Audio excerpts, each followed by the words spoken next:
Okay, so today I am joined by Luke Shanks, who's preparing to make his PFL Europe debut on June 8th in the first round of the bantamweight matchups. Obviously, Luke, we were supposed to, we were gearing up to do this a couple of days ago, and then everything started changing in regards to your opponent and things like that. Like it's been a crazy couple of days, I imagine, in terms of working out what's going to actually be happening for when you show up on June 8th. Like, how has it been the last few days with Franz obviously pulling out, and then Dom getting put in as a replacement? Yeah, mate. Yeah. So it was like you messaged us about an interview, and I was like, "Hang fire! I've got to change of opponent." And I just thought, yeah, I'll wait a couple of days. There's no good talking about Malambo anymore. But I was really hyped for that fight. Seeing the tournament, Malambo was the only one I watched. I enjoy like his fighting style, and he's an exciting fighter. So yeah, I'm a bit gutted about that one, but at the same time, in my opinion, I've got an easier fight now, so it's just one leg closer, in my opinion, to getting that strap.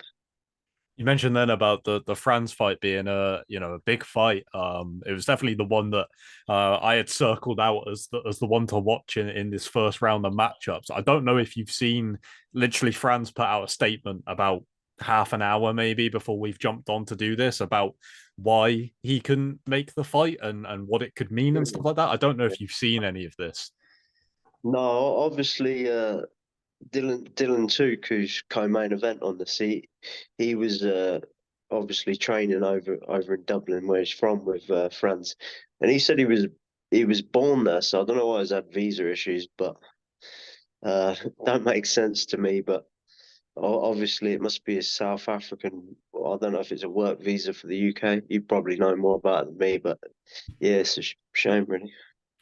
Yeah, it sounded very much from Franz's post that it might mean him not returning. So obviously gutted for Franz, and I was really excited for this fight. Now, at the same time, obviously the most important thing for you is that you've got to fight either way.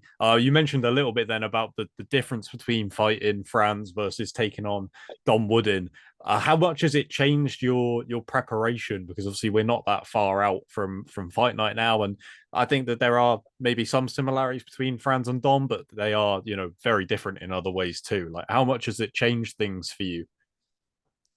Uh, Not much really. I think Dom's a southpaw. I haven't really watched much of him since Cage Warriors days, but I did watch a quick one with him and that. I don't know how to say his name, the Georgian guy in the tournament anyway, Yeah. Kakazi or something. And obviously that didn't go his way at all. That was a 3 round like grappling. Like obviously anyone that's watched him before knows that that's his weakness. And then yeah, it was like my plan, to be honest, for Franz was probably strike with him for a bit. If he starts, he's more of a decision man, so it'd be more like strike with him for a bit. If he starts winning on points, take him down and try and do something with it.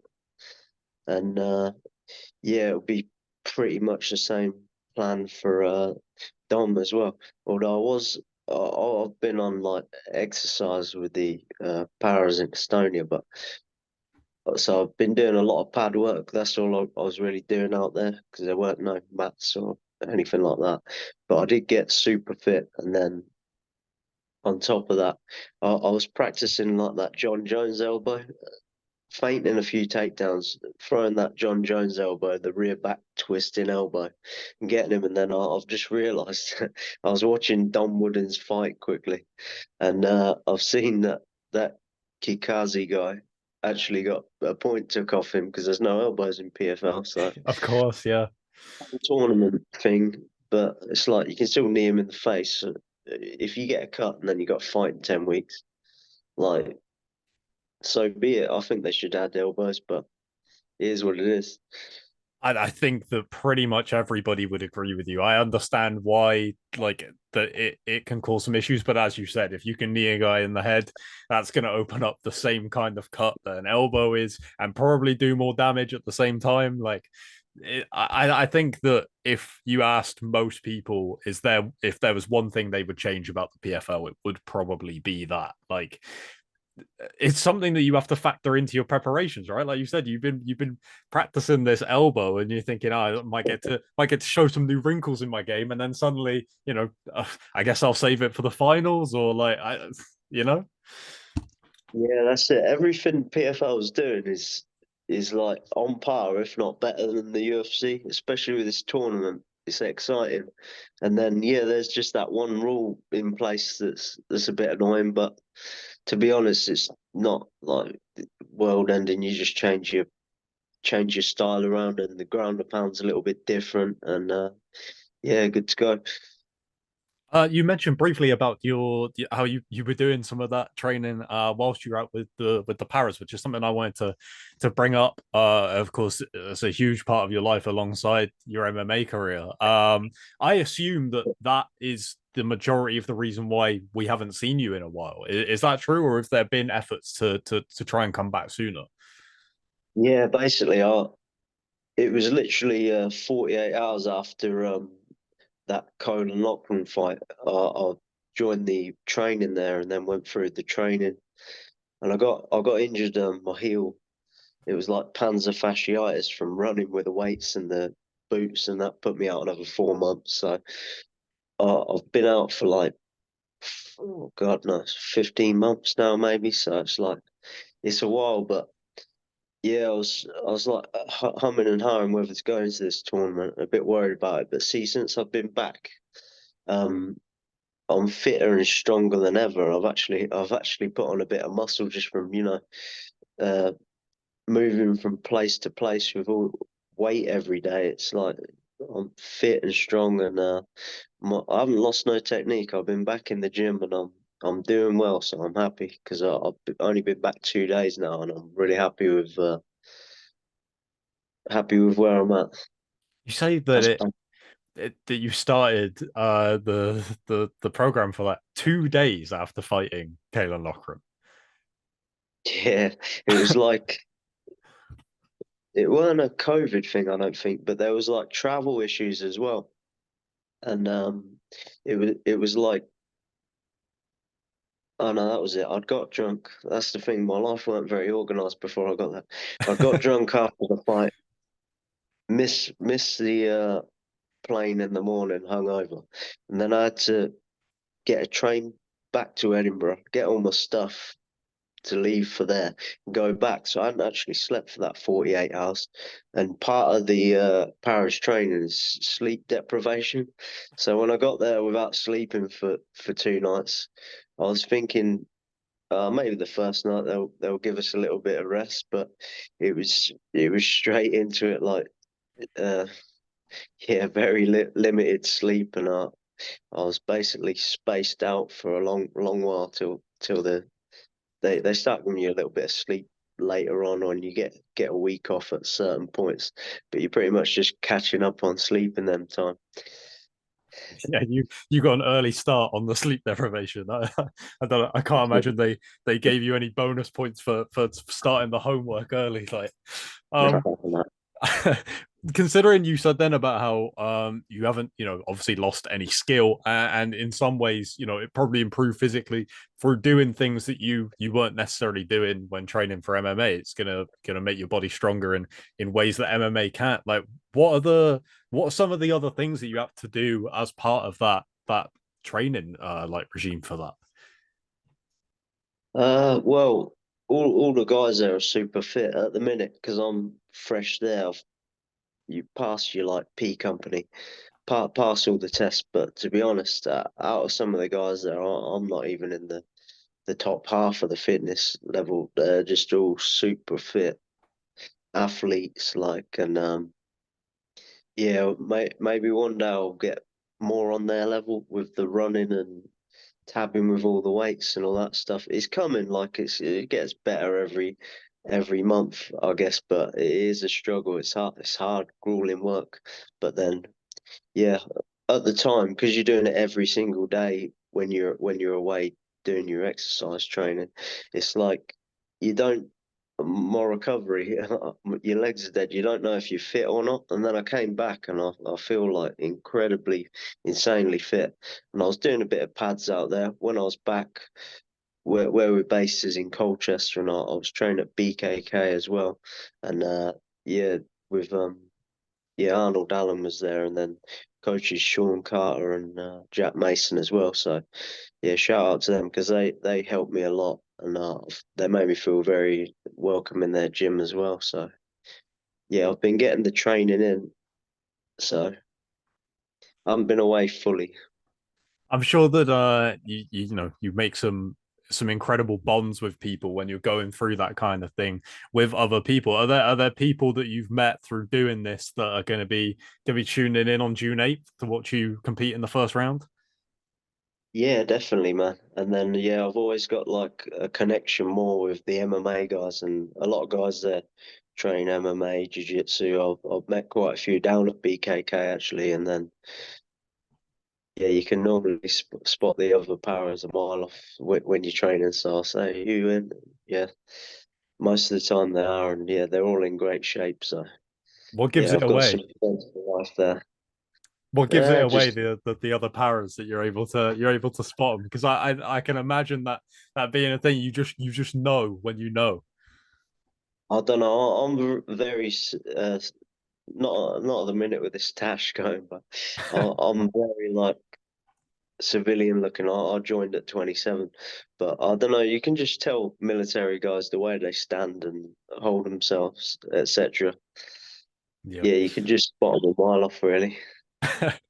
Obviously, you have the benefit of this being the second year of PFL Europe. So you said that you watched a bit of Franz last year. Like, what did you make of the tournament from the outside looking in? Did you look at it last year and think that's something that I wouldn't mind being a part of? Just in terms of what they were able to do, and then the talent they were able to get in as well. Yeah, at the time, because I barely had any time or not much Yeah. sleep. I stayed up for like Stevie Ray's fights, and I watched all Dylan's. Basically, Mark, you basically all the guys from higher level. I watched all their fights, but I didn't have time to watch any. And then I only just started watching Malambo's fights when I sort of got Right. drawn to him. But yeah, when I was going through the tournament before it was announced, and I just happened to think of the names that be in it. And then a few of them wasn't in it that I thought there was, but I was just looking through the division basically. And yeah, it was always Malambo's fights I was watching because yeah, he's quite exciting and I like his technique. So Yeah, obviously with Dom, you mentioned how you had seen him fight in Cage Warriors. You guys were in Cage Warriors at the same time, so I'm sure that Dom is a guy that you've been familiar or at least aware of for a long time. Obviously, you were at flyweight for a decent amount of your Cage Warriors time, so you and Dom meeting wasn't really a possibility, and he wasn't in Cage Warriors for that long either. So I'm sure he's a guy that's been on your radar, but maybe not as a future opponent. Is that right?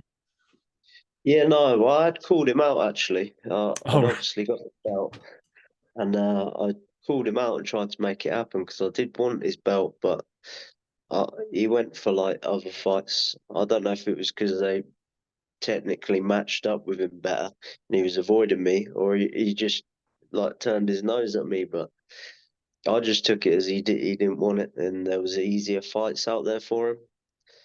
But yeah, no, he is dangerous in certain aspects, like. But I'm a southpaw as well, so all is like he's got knockouts from the rear flying knee, which on a southpaw when I'm shooting in to take him down. I say this now, it might bite me in the ass and fight, but it's very hard for him to land that knee if I'm going to his lead leg head inside rather than the open stance one where you're running directly into that rear leg. So I think that main weapon for his takedown defense will be out the window. And he's obviously got very fast, slick striking, and he's got hands on him, but I've got hands on me too, so we'll see what happens. I know he hasn't been sitting out as well because obviously he fought 3 months ago, and then he'll be looking for a fight again. So I just assume he's been training and he's not just come off the couch. yeah. I mean, I'm gutted that the Franz matchup didn't end up happening. Obviously, gutted for Franz because I really wanted to see that one. But I think in terms of a replacement, I think that this fight is probably about as good as you could have got. Of course, there are other people in this tournament that I rate a lot, but in terms of the profile of this one, both you and Dom, again, you got the history of both being in Cage Warriors at the same time. The fact that a lot of UK fans have already seen you guys fight, even in the same promotion in the past, so this feels like a pretty great replacement. Even though I am gutted about the Franz fight, is that how you see it? Yeah, definitely. Yeah, if I was to put myself ranked in the tournament at this point in time, I'd probably rank myself about four in the tournament for this first leg. But see if I get a full camp after this and level up in this one, I'll put myself one or two. You know what I mean? But yeah, being honest with myself, I'll put myself about four at the minute, and then I'd put I would have put Malambo five, and then Don Wooden now Malambo's out. Maybe he's seven or eight. I don't know. He might prove me wrong, but I think he's one of the easiest fights in the tournament for me. Well, I look forward to seeing it, mate. Thank you for your time. All the best for Newcastle on June 8th. Can't wait to see the season kick off. And I think, like I said, this is one of the better matchups on the card, just because of the fact that we all know what you guys bring to the table, because you're veterans of the UK scene at this point. I feel like I've watched both you and Dom compete so many times. So looking forward to finally seeing you guys face off for the first time. And yeah, we'll catch up with you sometime after, my friend. Thank you, my man. Yeah, it's going to be a good scrap. For sure, man. All right. Thank you for your time, man. Have a good rest of your evening.